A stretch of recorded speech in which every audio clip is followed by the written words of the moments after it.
All right, questions?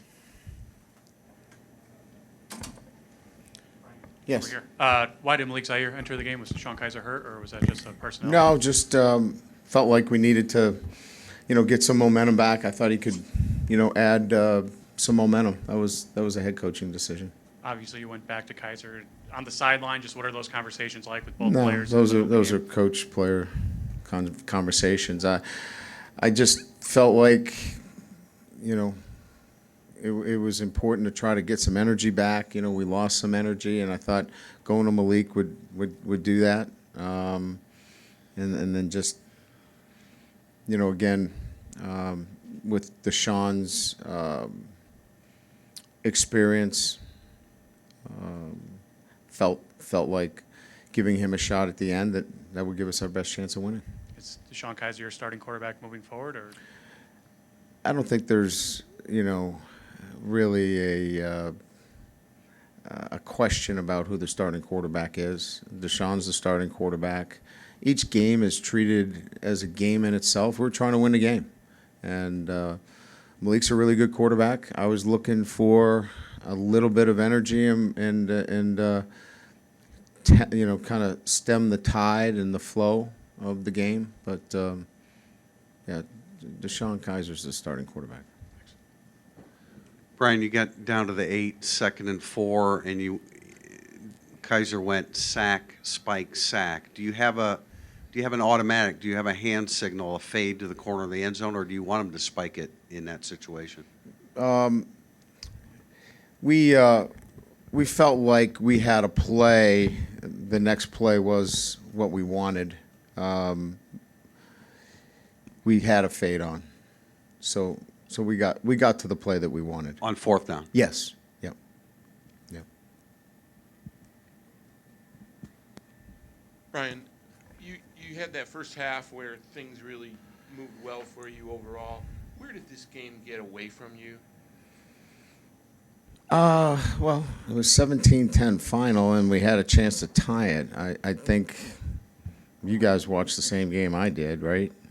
So,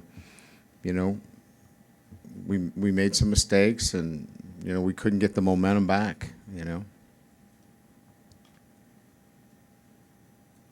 Brian Racer, you've been trying to search for buttons to push with this team.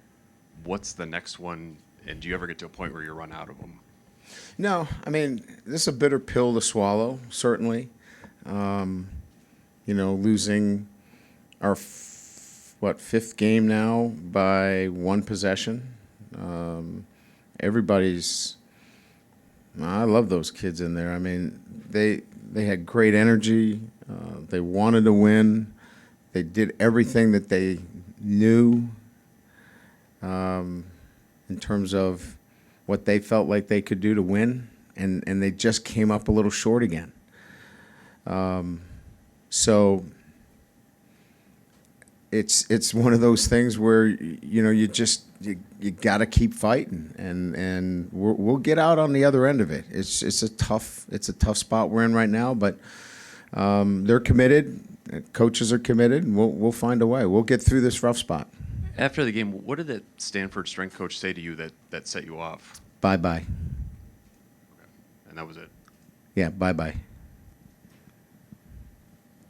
Coach over here, could you just kind of give an overall assessment of how you felt your defense played today? Obviously, statistically, they did really well. Only gave up, I believe 8 points in this game. Can you just kind of talk about what you got? I thought they were game? solid.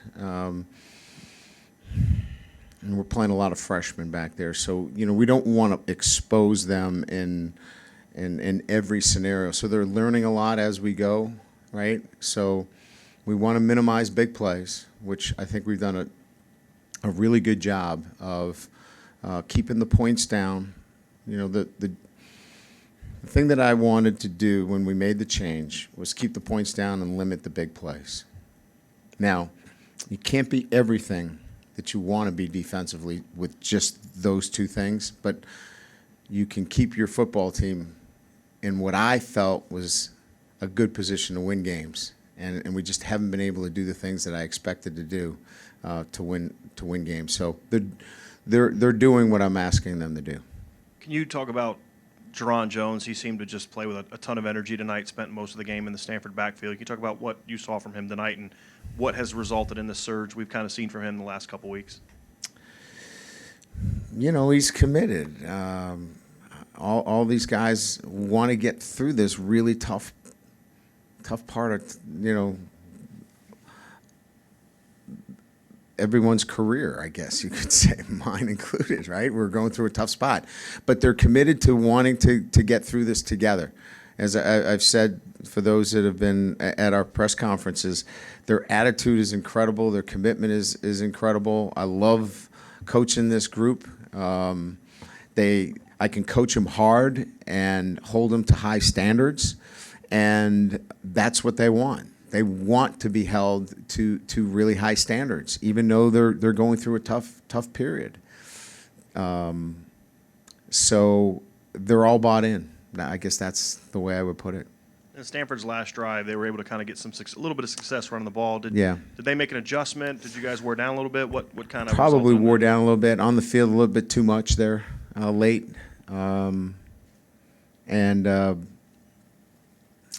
they found a little bit of success on some toss sweeps that they were getting outside and some C-gap entries that, again, I think we probably were on the field a little bit too long. Brian, to your back left. Do you regret the decision to go to Malik Zaire? No, absolutely not. I think I made it pretty clear that when you're in the throes of the game, Angelo, you're trying to get the feel for the temperature of the game, and it just felt like we needed some momentum. And Malik's a really good quarterback, and I just felt like at that time he would provide that for us. And it takes 11 guys, to give you momentum too. But I just thought he would be a catalyst in that situation. But in no way, shape, or form would I regret ever going to Malik Zaire. And you're now 2-5 going into the bye week. Mm-hmm. What did you say to the guys in the locker room? That's really between us. I mean, here's what I would tell you, Ange, that when things aren't going well in the family, you keep it in the family, and we're struggling, but we're going to keep our business in the family, and we're going to work on it together. There's a commitment that I love about this group that really energizes you to do everything you can to get them through this really difficult time. Thanks. Brian, You're welcome. Yeah. just with Deshaun, what sort of was maybe going wrong for him before you took him out? Was he pressing at all? Was he rusty? I mean, can you put your finger on what maybe was wrong there? I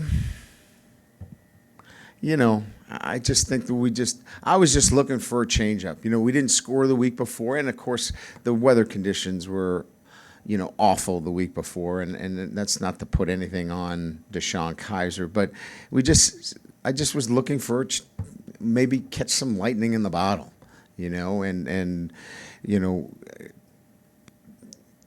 Malik's a really good quarterback, and we really wanted to win, and I wanted to win for our guys, and I thought maybe, that changeup would get us the energy back that we had lost, when Stanford put some points on the board. So that was the intent in that situation.